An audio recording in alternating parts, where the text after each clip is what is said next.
Good morning students. हमने 7th unit chapter number 7, 8, 9 ये तीनों 7th यूनिट के चैप्टर कर लिए थे। आज हम शुरू करेंगे इनके न्यूमेरिकल्स। आज मैं आपको बताऊंगा कि इनमें से किस तरह के न्यूमेरिकल बन के आते हैं, तो आपको एक आइडिया हो जाएगा कि आपको कैसे तैयारी करनी है कि न्यूमेरिकल्स की। सबसे पहले ये कुछ फॉर्मूले थे जो आपको मैंने लिखवाए थे, क्लास में भी लिखाए थे, आपको मैंने फोटो भी भेजी थी फॉर्मूलों की। ये कुछ 12-13 फॉर्मूले हैं जो पूरे तीनों के तीनों चैप्टर्स के क्वेश्चन न्यूमेरिकल्स में इस्तेमाल होते हैं। MPC plus MPS equals to 1, APC plus APS equals to 1, MPC equals to change in C over change in Y, MPS is equal to change in S over change in Y, APC is equal to C and Y, APS is equal to S over Y, Y is equal to consumption plus saving, aggregate demand या income दोनों का एक और formula है consumption plus investment. वैसे aggregate demand का formula है consumption plus investment, पर जितनी हमारी इनकम होती है उतनी हम डिमांड करते हैं, इसलिए y के लिए लिख सकते हैं अगर सेविंग नहीं किया तो इसको c प्लस i करके y को एग्रीगेट सप्लाई के बराबर भी माना जाता है। ये आ गया ऑटोनोमस कंजम्पशन का formula, c is equal to autonomous consumption plus dy। ये कंजम्पशन फंक्शन का फॉर्मूला है। C यहाँ पे कंजम्पशन एक्सपेंडिचर है, ये जो दिया है ये ऑटोनोमस कंजम्पशन है जो जीरो लेवल ऑफ इनकम पे होता है। B MPC को कहते हैं, Y हो गया नेशनल इनकम। ऐसे सेविंग फंक्शन है minus autonomous saving plus 1 minus dy। ये जो है S सेविंग को कहा जाता है, 1 माइनस C ऑटोनोमस सेविंग को कहा जाता है, क्योंकि ऑटोनोमस कंजम्पशन और ऑटोनोमस सेविंग दोनों के दोनों बराबर होते हैं, बस ऑटोनोमस सेविंग जो नेगेटिव में होता है। 1 माइनस d MPS को कहा जाता है, क्योंकि हमने कहा था MPC plus MPS equals to 1, और MPS निकालना तो ये कर जाएगा 1 में से माइनस हो जाएगा, इसीलिए 1 माइनस d लिखा जाता है MPS को। y हो गया नेशनल इनकम। इसके अलावा इन्वेस्टमेंट मल्टीप्लायर के दो फॉर्मूले हैं, k is equal to 1 over 1 minus MPC या 1 ओवर MPS। 1 माइनस MPC को MPS भी कहते हैं, या k is equal to change in income over change in investment. ये डिपेंड करता है कि कौन सी चीज गिवन है, उसके हिसाब से वो फॉर्मूला लगेगा। अब ये न्यूमेरिकल्स को कुछ मैंने 2-3 में से न्यूमेरिकल चुने पूरे तीनों चैप्टर्स में से, ताकि आपको आइडिया हो जाए कि किस तरीके से किस किस तरह के न्यूमेरिकल्स आ सकते हैं। ये सारे फॉर्मूले ये कि एक क्वेश्चन में एक ही फॉर्मूला इस्तेमाल होता है, एक में एक से ज्यादा फॉर्मूले भी इस्तेमाल होते हैं। तो तीनों चैप्टर को आपने एक समझ के तीनों के न्यूमेरिकल्स करने हैं थॉरली। तो सबसे पहला क्वेश्चन देखो, we have find consumption and saving. Consumption और सेविंग निकालना है, तो सबसे पहले हमें ये देखना है कि हमें क्या करना है, कंजम्पशन निकालना है और सेविंग निकालनी है। Autonomous consumption is ₹40। हमें गिवन क्या है, हमें गिवन है ऑटोनोमस कंजम्पशन जो है वो 40 है, ये हमें गिवन है। और MPC इज 0.4, MPC भी हमें given, and income is 1000, income भी हमको गिवन है। Is there greater increase in income as compared to consumption when income increases to 1300? एक और में इनकम गिवन है,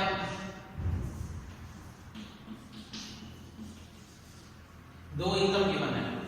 तो देखो इस क्वेश्चन में क्या पूछा गया है, ये आपके बुक में से लिया मैंने। क्वेश्चन में इन्होंने कहा है कि कंजम्पशन और सेविंग हमने निकालना है सबसे पहले, और उसके बाद इन्होंने ये कहा है कि क्या increase in income as compare to consumption ज्यादा होगा जब इनकम 1500 हो जाएगा। जब इनकम 1500 हो जाएगी तो क्या वो कंजम्पशन के मुकाबले ज्यादा होगा, इंक्रीज इन कंजम्पशन के मुकाबले। तो देखो इसका मतलब क्या होता है, सबसे पहले हम निकालते हैं कंजम्पशन और सेविंग। हमारे पास ये चीजें है, हमने कंजम्पशन और सेविंग निकालना, हमें ऑटोनोमस कंजम्पशन दिया है, MPC दिया और y दिया है। तो क्लियर होता है इससे कि यहाँ पे कौन सा फॉर्मूला लगेगा कंजम्पशन फंक्शन का, c is equal to autonomous consumption plus dy। सबसे पहले चीज तो हमें ये क्लियर करनी है कि फॉर्मूला कौन सा इस्तेमाल होना है। फिर हम फॉर्मूला लगाते हैं, c हमने निकाला है, ऑटोनोमस कंजम्पशन हमें दिया है 40 प्लस b कितना है 0.4, MPC को b कहते हैं, और y कितना है यहाँ पे 1000। तो हम इसको सॉल्व करेंगे पॉइंट हटाने नीचे टेन लग जाएगा, 0 से 0 कट जाएगा, तो ये आ जाएगा यहाँ पे 40 प्लस 400, तो ये आएगा 440। कंजप्शन आ गया हमारा 440। ठीक है, अब हमें यहाँ पे निकालनी है कंजप्शन, हमें मिल गया। अब हमें निकालना है यहाँ पे सेविंग। सेविंग निकालना है। अब देखो यहाँ पर से एक फॉर्मूला, ये देखो ये नजर आ रहा होगा आपको, income is equal to C plus S. हमारे पास इनकम दी हुई है, सी हमने अभी निकाला है, एस जो है हमने निकालना है, तो यही फॉर्मूला इस्तेमाल होगा यहाँ पे, y equals to C plus S.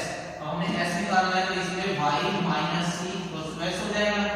अब y कितना यहाँ पे हमारा 1000 माइनस सी हमने निकाला है 440, तो ये कितना आ जाएगा, ये आ जाएगा 560। तो हमारे पास सेविंग भी आ गई। ठीक है, पहली चीज हमने कर दी। उसके बाद इन्होंने कहा है जब इनकम इतनी होगी तब जो कंजप्शन होगा, नया कंजप्शन और नया इनकम, उसमें इन्होंने कहा है is there greater increase in income as compared to consumption, कि अगर इनकम इतनी इंक्रीज हो जाती है, 1500 हो जाती है, तो क्या कंजप्शन के मुकाबले इनकम ज्यादा बढ़ेगी, वो देखना है हमें। तो चलो वो भी देखते हैं। फिर दोबारा फॉर्मूला ले आए और कंजप्शन फंक्शन का, ये जो था हमने यूज किया था, ये पहले कॉन्सेप्ट के लिए किया था, इसके लिए अब हम ये दूसरा जो कॉन्सेप्ट है इसके लिए दोबारा से फॉर्मूला लगाएंगे, क्योंकि हमने दोबारा नया कंजप्शन निकालना है नए इनकम को यूज करके। तो C is equal to autonomous consumption plus D bye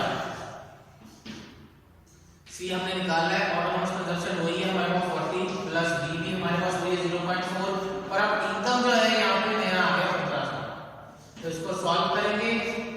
10 0 से 0 कट गया, यहाँ पे आ गया 40 और 4 को इससे मल्टीप्लाई करा 150, से क्या आ गया प्लस 600, तो ये आ गया 640। अब हमारे पास कंजप्शन नई इनकम लेवल पे यहाँ पे लिखेंगे व्हेन इनकम इक्वल्स टू 1500, जब 1500 इनकम तब निकाला है। कंजप्शन हमारे पास आ गया 640। ठीक है, और इनकम में कितना चेंज आया है, कंजप्शन हमारे पास आ गया 640। अब इन्होंने पूछा क्या था, increase in income, greater increase in income as compare to consumption.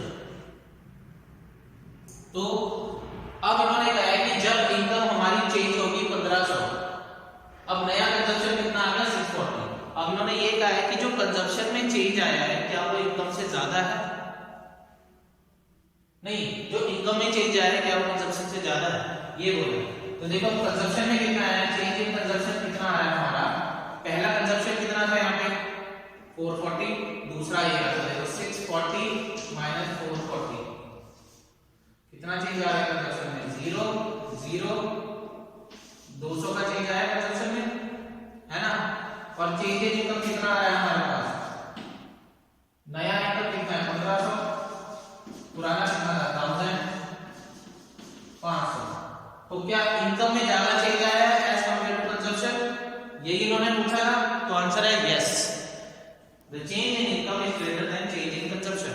तो सबसे पहले क्वेश्चन समझना जरूरी होता है कि ये वाला तो सीधा सीधा दिया है, यहाँ पे थोड़ा मोल्ड करके दिया है, is there greater increase in income as compare to consumption when income increases to 1500। मतलब उन्होंने ये पूछा था कि जब इनकम 1500 हो जाती है तो क्या कंजप्शन में जो चेंज आ रहा है, मतलब जो नया कंजप्शन हो रहा है वो चेंज इनकम में चेंज आने से ज्यादा है या कम है। ऑब्वियसली इन्होंने लिखा था कि इनकम में चेंज ज्यादा है, तो इनकम में चेंज ज्यादा आ रहा है। तो लिखा है if in an economy saving function is given by s is equal to -50 plus 0.2y। अब सेविंग फंक्शन वाला भी आपको क्वेश्चन करा रहा हूं। इन्होंने लिखा है इकोनॉमी में सेविंग फंक्शन दिया हुआ है हमें s is equal to -50 plus 0.2y, ये बात वैल्यू लिखिए, and y equals to ₹2000 crore. Consumption expenditure for economy would be ₹1650। Consumption expenditure दिया हुआ हमें crore, and the autonomous investment is ₹50 crore. Autonomous investment भी दिया हुआ हमें, I भी दिया हुआ है, एंड MPC इज 0.8। ट्रू और फॉल्स। अब इन्होंने ये चीजें बताई हैं कि जब सेविंग फंक्शन ये है, इनकम हमें ये दी हुई है, कंजप्शन पे जो खर्चा है वो 1650 है और ऑटोनोमस इन्वेस्टमेंट जो है वो 50 करोड़ है और एमपीसी ये जो 0.8 है। ये इन्होंने तीनों वैल्यू हमें दे दी। अब इन्होंने ये पूछा है कि ये जो हमने वैल्यू दी है ये सही है या नहीं, इतने सेविंग फंक्शन पे ये चीजें इतनी ही निकलेगी या नहीं, वो हमने निकाल के दिखानी है। ठीक है, तो सबसे पहले हमें क्या क्या निकालना है, हमें देखना है कि कंजम्पशन 1650 ही आ रहा है कि नहीं, इन्वेस्टमेंट 50 ही आ रहा है कि नहीं, एमपीसी 0.8 ही आ रहा है कि नहीं। तो सबसे पहले हम सेकंड क्वेश्चन में हमें गिवन क्या होगा लिखेंगे। गिवन हमें क्या है, सेविंग फंक्शन हमें गिवन, तो इसके लिए s -50। तो -50 क्या है हमारा, ऑटोनोमस सेविंग हमें दिया हुआ है -50। 0.2 क्या है हमारा 1 माइनस b, 0.2 दिया हुआ है और यहाँ पे इनकम हमें कितनी दी हुई है 2000 करोड़। ठीक है, तो सबसे पहले हमने क्या क्या चीजें निकाली, हमें निकालना है कंजप्शन निकालना है हमें, उसके बाद हमें इन्वेस्टमेंट भी निकालना है, फिर उसके बाद हमें एमपीसी भी निकालना है। ठीक है, ये तीनों चीजें निकालनी है और देखना है कि ये जो दी है वैल्यू यही आई है कि नहीं। तो सबसे पहले कंजप्शन निकालने के लिए, अब कंजप्शन कैसे निकलेगा, देखो यहाँ पे देखो कंजप्शन वाले बहुत सारे फॉर्मूले में सी लिखा होगा, ये लिखा है, ये लग सकता है नहीं, ये तो चेंज इन कंजप्शन ये लगना ही नहीं है। कंजप्शन वाले दो फॉर्मूले, इनकम प्लस सेविंग। ठीक है, ये वाला देखा जाता है ज्यादातर, इनकम कंजप्शन प्लस सेविंग। अब देखो हमारे पास सेविंग फंक्शन दिया हुआ है, तो हम सेविंग फंक्शन से s निकाल लेंगे और ये वाले फॉर्मूले में लगा के c निकाल लेंगे। तो हमने ये भी देखना है कि कौन सा फॉर्मूला इसमें सही बैठ रहा है। तो सबसे पहले हम सेविंग फंक्शन से s निकालते हैं, s हम फॉर्मूला लिखते हैं, ताकि फॉर्मूला जरूर लिखना ताकि आपको साथ साथ में याद हो जाए। 1 माइनस b 1, अब हमें जो जो गिवन है हम लिख लेते हैं, -50 प्लस 1 माइनस b हमें सीधा सीधा गिवन है 0.2 और इनकम हमें दी है कितनी 2000। अब हम इसको सॉल्व करेंगे, -50 प्लस 2/10 पॉइंट हटा के 9 लग गया, 2000, 0 से 0 कट गया, क्या आ गया -50 प्लस 400, तो 400 में से -50 निकाले, प्लस माइनस ये आएगा 350। ठीक है, 350 हमारे पास आ गया सेविंग। पर हमें अब ये देखना है कि कंजम्पशन इन्वेस्टमेंट एमपीसी ये तीनों निकाल के इसके बराबर आते हैं कि नहीं, जो वैल्यू दी है। तो कंजम्पशन निकालने का formula y c plus s, again ये वाला फार्मूला इस्तेमाल कर रहे हैं। अब हमें कंजम्पशन निकालना है, तो हम क्या y में से सेविंग माइनस कर देंगे, कंजम्पशन बच जाएगा। इनकम कितना है 2000, सेविंग कितनी है 350, सी आएगा 2000 में से 350 निकाले 0 5 और यहाँ पे कितना मुझे 9 6 16502, कंजप्शन हमारे पास 16502 ही आ गया। ठीक है, एमपीसी ये हमें 0.2 तो दिया है, ये क्या है एमपीएस है, एमपीएस है क्योंकि मैंने बताया था 1 माइनस b जो है वो एमपीएस को कहा जाता है। तो MPC plus MPS equals to 1 होता है। अब हमें एमपीसी निकालना है, एमपीएस गिवन, तो MPC plus 0.2 equals to 1, MPC equals to 1 minus 0.2 0.8। तो एमपीसी भी हमारा 0.8 आ गया, जितना यहाँ पे दिया हुआ था, जो हमने निकाला था 1650, ये था हमारा कंजप्शन प्लस सेविंग थी हमारी 350, दोनों को जोड़ के 2000 बन रहा है। तो मतलब ऑटोनोमस इन्वेस्टमेंट भी सही है, जब दोनों को जोड़ के इनकम के बराबर वैल्यू बन रही है तो हम चुपचाप ये लिख देंगे पीएस और द डिटेल्स और ये जो फिगर्स दिए they are true. Third question जो आपको यहाँ पे दिया हुआ है, ये बड़े मुश्किल रहने वाला है। इस तरह से मिसिंग टेबल भी आ जाते हैं, मिसिंग नंबर्स आ जाते हैं। देखो दिया हुआ है, इनकम दी हुई है, एमपीसी दिया है, एस पूछा और एबीसी पूछा है। अब देखो एमपीसी दिया है और एस पूछा है, सेविंग पूछा है, ये है कि नहीं? तो देखो ध्यान से, यहाँ पे सेविंग कैसे पता करेंगे हम? इनकम में से कंजप्शन को माइनस करके सेविंग पता करेंगे। तो इसका मतलब ये कि हमें पहले कंजप्शन भी पता करना पड़ेगा, तब जाके सेविंग मिलेगा।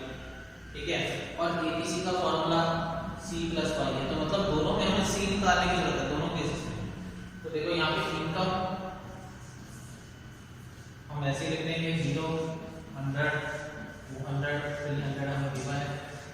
यहाँ पे हमें एमपीसी दिया है, हम एमपीसी लिख देते हैं। पहला तो कुछ होता ही नहीं कि 0.6 सब में से है। अब यहाँ पे हमने निकालना है कंजप्शन, फिर सेविंग हमें दिया है पहला -90, फिर ये हमने निकालना है, और यहाँ पे हमने एबीसी निकालना। तो हमने अपनी तरफ से ये वाला कॉलम ऐड किया। जरूरी नहीं कि कॉलम ऐड होता ही होता है, कई बार जो दिए हैं सीधा सीधा फॉर्मूले लगा के वो निकल जाता है। यहाँ पे हमें पता था कि यहाँ हमें कंजप्शन की जरूरत पड़नी है, तो इसीलिए हम अपनी तरफ से एक कॉलम कंजप्शन का ऐड करेंगे। ठीक है, अब हम यहाँ पे कंजप्शन निकालेंगे।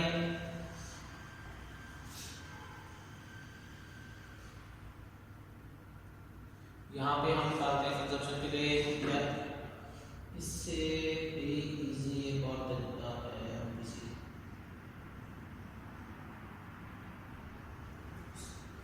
कंजप्शन निकालेंगे तो हमें चाहिए होगा MPS equal to change in saving और चेंज इन इनकम।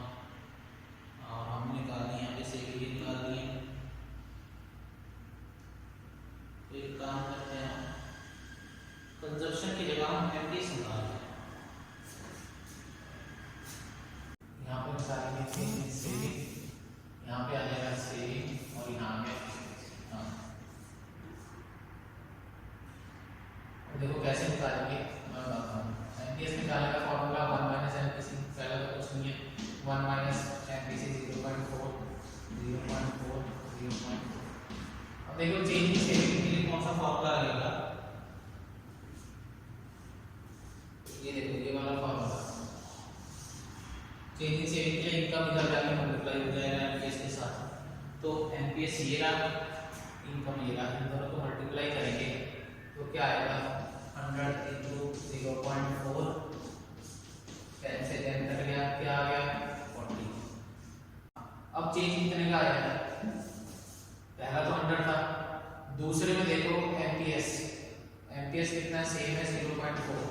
वाई में कितने का चेंज आया 100 का, अगेन 100 से करेंगे, अगेन 40 आएगा।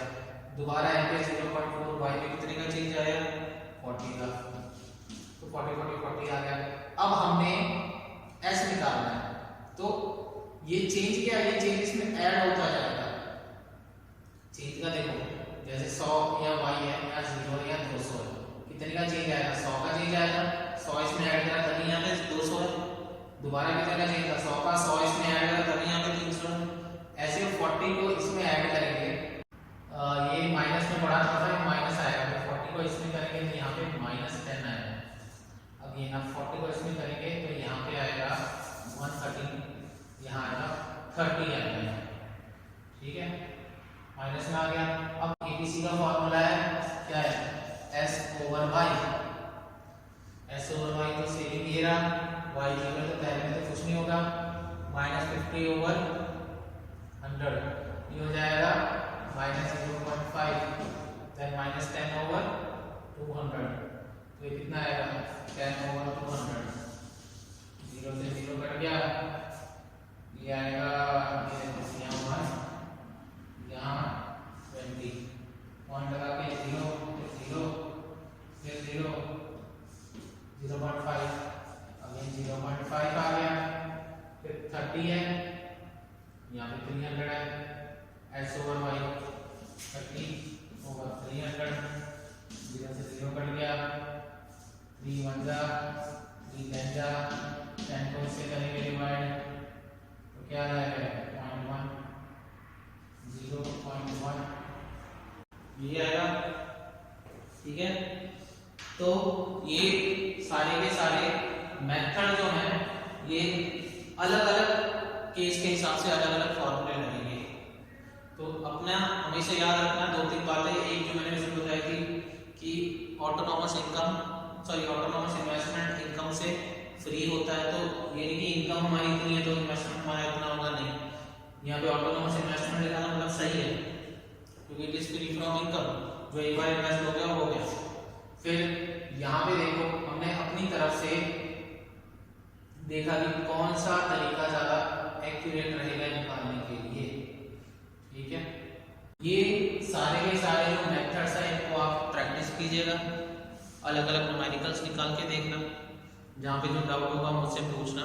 कई बार इस तरह के क्वेश्चंस होते हैं जिनमें काफ़ी ज़्यादा कंफ्यूजन होता है, कई बार हमें हो जाता है, तो ध्यान से क्वेश्चन अगर देखोगे, ध्यान से आंसर निकालने के बारे में सोचोगे तो आंसर जरूर निकलेगा।